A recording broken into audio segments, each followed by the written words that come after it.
CTV News with Kelly Gregg. Good evening. It's been a weekend of intense weather with hail coming down Friday night and strong winds this afternoon. It was so powerful it uprooted a mature tree in Hochelaga-Maisonneuve. 2 cars were crushed on Leclerc Street between Adam and St. Catherine. Storms swept across parts of the province and around 10,000 homes are still without power, mostly in the Laurentians, Montreal and Laval.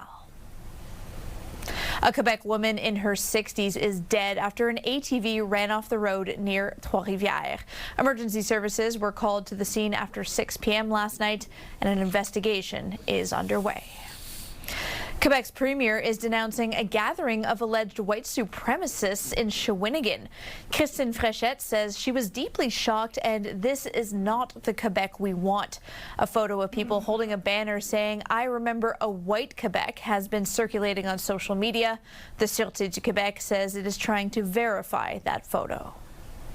Canada's Public Health Agency is temporarily blocking visitors from certain countries with Ebola outbreaks. Anyone who has traveled there is now facing a mandatory 3-week isolation period. Some infectious diseases experts in Montreal are warning against travel restrictions. Laurence Brisson-Dubreuil reports. While the Ebola outbreak continues to grow in parts of Central and East Africa, health experts here say the world cannot afford to look away. Infectious disease specialist Dr. Don Vin says containing the outbreak requires more than tightening borders. When the UN and the WHO calls for urgent funding from other countries and medical supplies and personal protective equipment for healthcare workers and operational support for local response teams, that cannot be token gestures. He says the risk of a major outbreak in Canada remains very low. Cases are rising rapidly in the Democratic Republic of Congo, Uganda, and South Sudan, and conflict, poverty, and fragile healthcare systems are helping drive transmission. Last week, Ottawa expanded its response. Canada now requires additional screening measures and has suspended some immigration and travel authorizations for residents of affected countries. But the former president of Doctors Without Borders says restrictions can come with consequences. When we close border, the biggest issue about that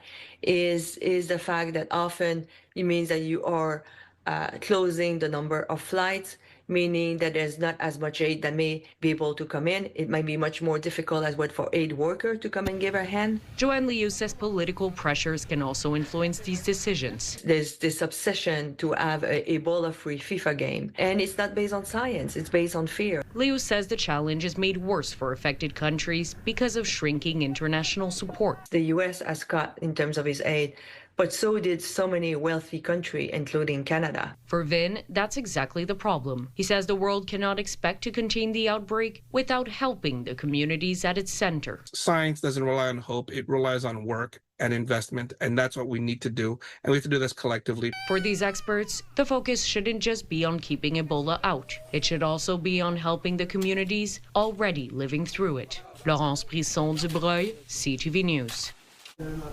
New research from the University of Montreal shows buyers looking for certain plants online can actually be buying illegal vegetation. Denise Roberts explains. At Serre-Lavoie in Laval, succulents and cacti are big sellers, beautiful and diverse. They're also the ultimate low-maintenance plant, according to Jérémy Bélanger. They're pretty trendy right now, so people want a small plant that is easy to take care of. Importing these plants is labor-intensive.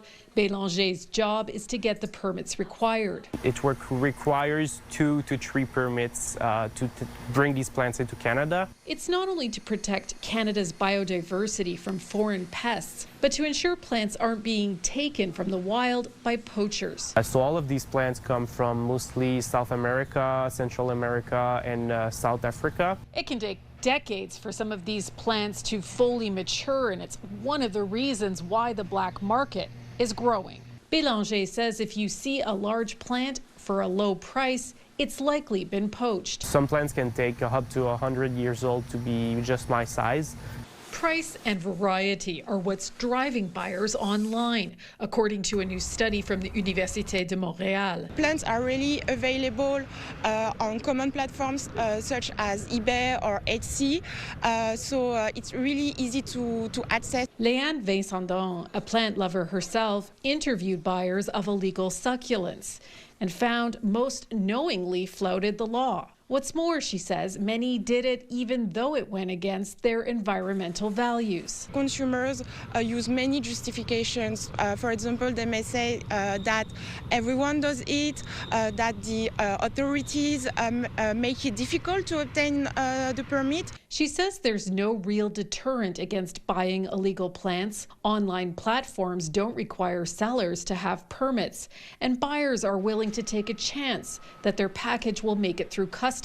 Data from Interpol show worldwide illegal trade in plants has skyrocketed. And Environment and Climate Change Canada confirms in the last 5 years, 655 protected plant species were seized, most of which were cacti or succulents. While it may seem like an innocent crime, ultimately, Vincendon says it causes environmental harm. The demand for certain species can, at the other hand of the supply chain, stimulate poaching and illegal harvesting. Knowing where your plants have come from and how they've been harvested is a good way to keep these species flourishing, even if it takes more time and money.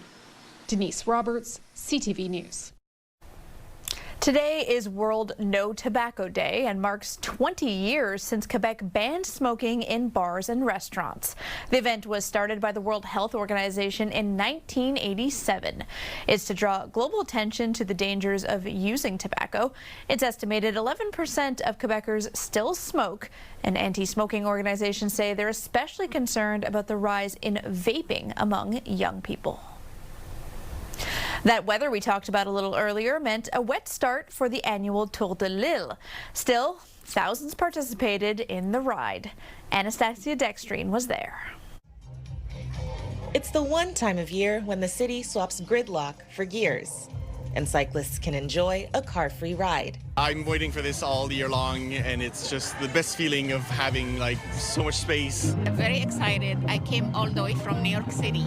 Riders from near and far gathered at Montreal's Jarry Park for the 40th edition of Tour de l'Île. With a choice of routes from 30 to 90 kilometers, the city streets were transformed into one giant bike path. You get to go to, through the downtown, Park Extension, all through the different cities. You can be with all the people and it's great. Organizers say more than 21,000 participants from first-timers to seasoned riders took part, including Mayor Soraya Martinez-Ferrada. This is actually a family tradition that we've been doing for years. Like my sister said, it's really fun and it's like free working out. This year's ride also marks the 50th anniversary of the Montreal Olympics, with themed stops woven in along the way. The event is put on by Vélo Québec, and this year's spokesperson is Canadian Olympic gymnast Félix Dolci. Montreal Olympic Games in '76 is something that is deeply rooted into my culture of wanting to perform at the highest levels, and being now myself an Olympian, it makes it very, very special. And whether it's family or people that are already performing in the sport, I think it's a great way to just spend a good day together and push this culture of cycling here in Montreal and in Quebec. The Tour de l'Île comes after a disappointing start to the weekend. Friday's overnight ride, known as Tour la Nuit, was canceled at the last minute due to bad weather and safety concerns. So Sunday's gloomy weather didn't deter riders. It's not too cold. While riding, I think it will warm us up. I put 2 layers, so it's okay. Because in Montreal, a little cold is no match for a few thousand cyclists on the move. Anastasia Dextrine, CTV News. Quebec goaltender Maxime Crépeau will play the first half in the first of 2 friendlies for Team Canada's men's soccer team this week. They take on Uzbekistan tomorrow in Edmonton and Ireland on Friday at Stade Saputo here in Montreal. Canada lost midfielder Marcelo Flores to injury last night and will have to decide on a replacement before June 11th in advance of Canada's opening game at the World Cup. The playoffs might be over, but that doesn't mean the party is, as some of the Montreal Canadiens took to the stage last night at the Luke Combs concert.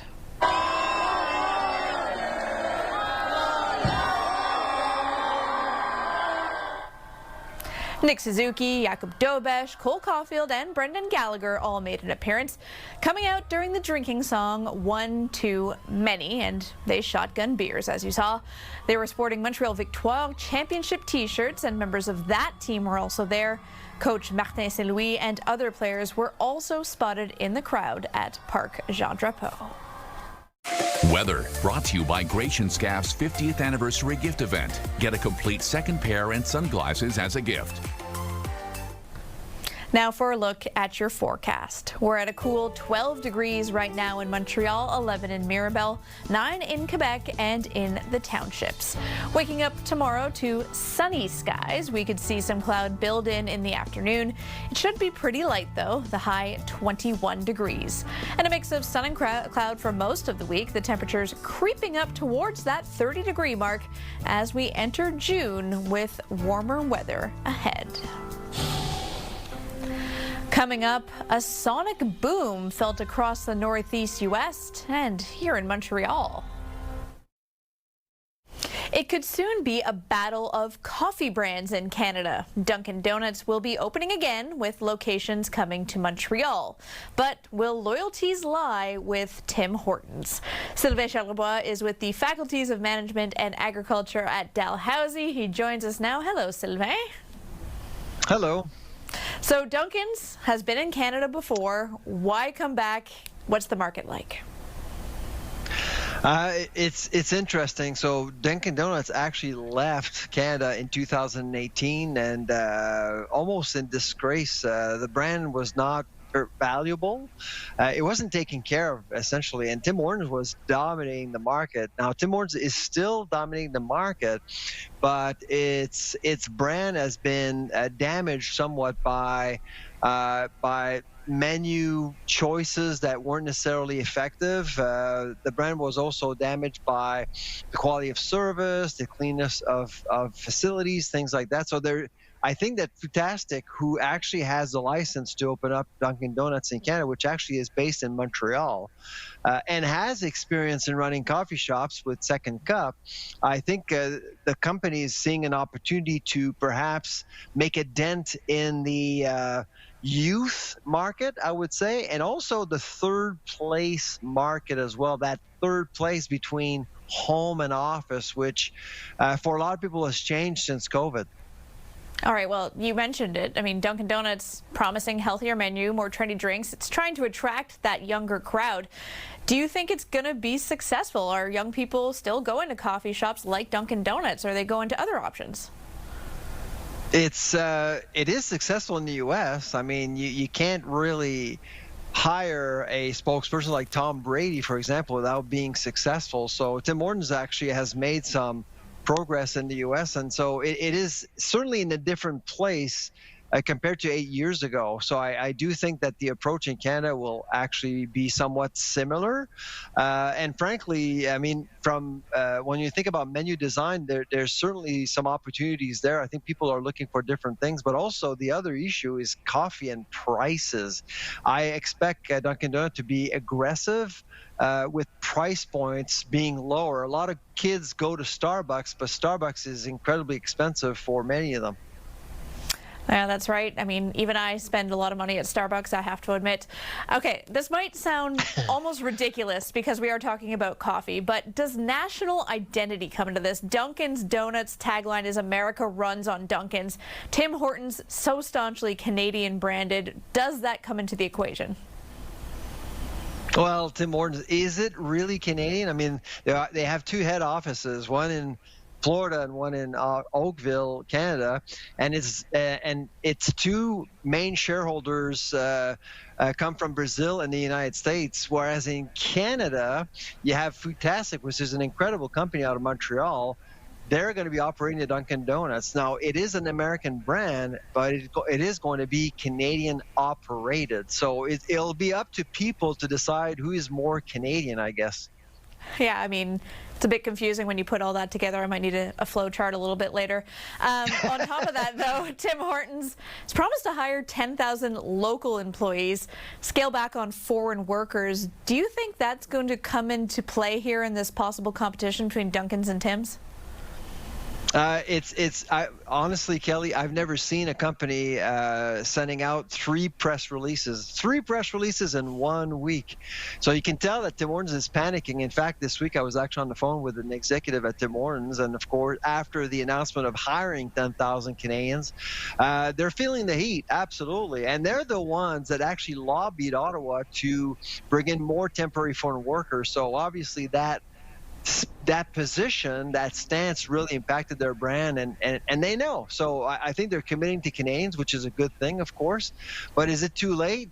I certainly recognize that it's offering an opportunity to Dunkin' Donut to do things a little bit differently.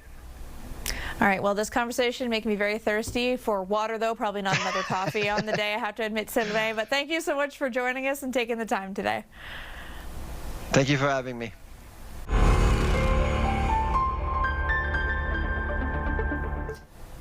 Time now for In Case You Missed It.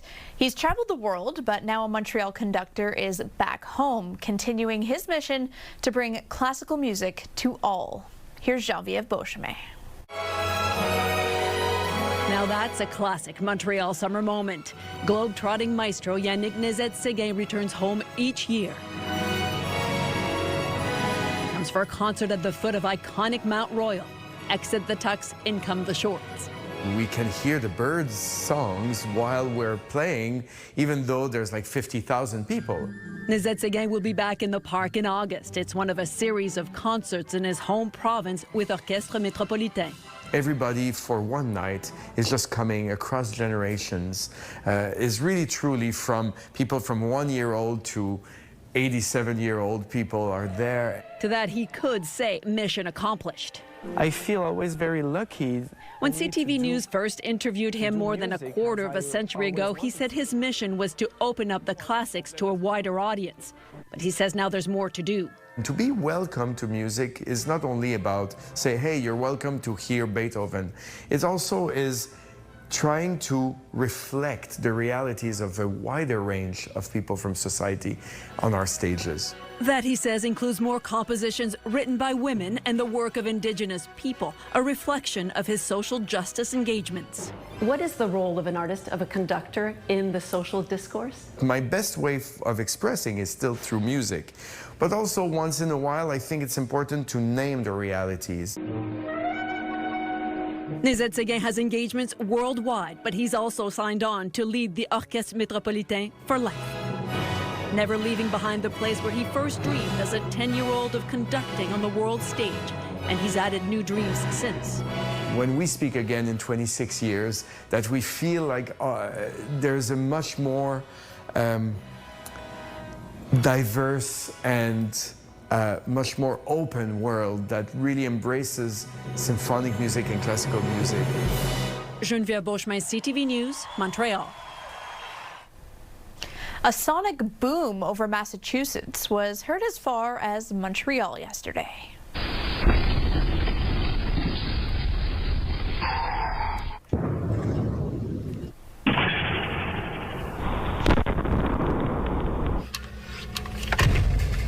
The heck was that? Home security videos captured the blast that sent birds flying and pets running for cover. It was caused by a meteor exploding as it entered the atmosphere.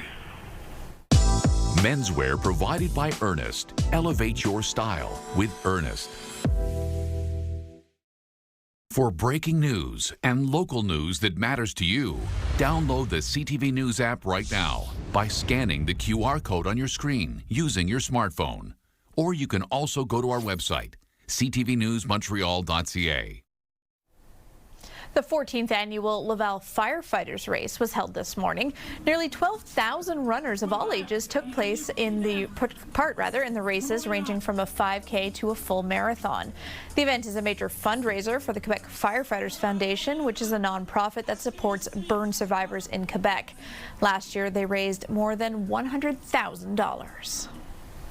Now for a final look at our forecast. We're at 12 degrees right now in Montreal, 9s across the board in Latuc, Quebec City, and in the eastern townships. Starting off the week with sunshine, a cool morning, but we should reach a high of 21 degrees. Some light clouds building in the afternoon, temperatures into the mid-20s for most of the week. And we'll see a mix of sun and clouds, overall looking like a very comfortable start to June. That wraps it up for us tonight. For the latest news, you can listen to the Andrew Carter Morning Show tomorrow on CJD. Thank you so much for joining us. Have a great evening and take care of each other.